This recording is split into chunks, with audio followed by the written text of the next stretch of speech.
Governor Abbott announced this morning that Texas has appealed the disaster declaration FEMA rejected for the October 20th tornadoes. The move was expected after FEMA denied the request earlier this month. For Dallas City Councilman Lee Kleinman, the federal denial was a blow. I was obviously terribly disappointed. We're very much counting on getting the FEMA dollars to help us rebuild our infrastructure.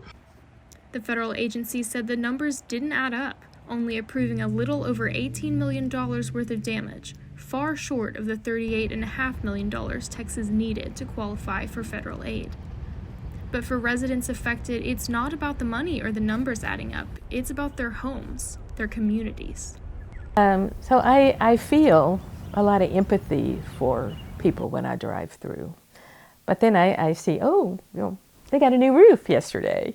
So you're encouraged by things slowly but surely coming back to life. But it's pretty depressing sometimes to see how long it's going to take to come back. With this appeal, the Abbott administration submitted a new damage estimate of over $45 million, and that's just to public infrastructure. Kleinman says one reason the request was initially declined was because the Dallas Independent School District didn't have documentation of the damage done to schools. Infrastructure was a pretty big item. It will cause us to either not rebuild some of those things or dip into our emergency reserves in order to do that. In his appeal to President Trump, Abbott outlined $27 million of damage done to 3 DISD schools, a move Kleinman hopes will help.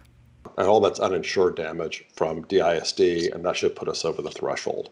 And so I guess the word is cautiously optimistic that we will have our appeal approved and get the declaration of disaster so we can start applying for FEMA funds. Without FEMA aid, state and local governments will be on the hook to cover the costs.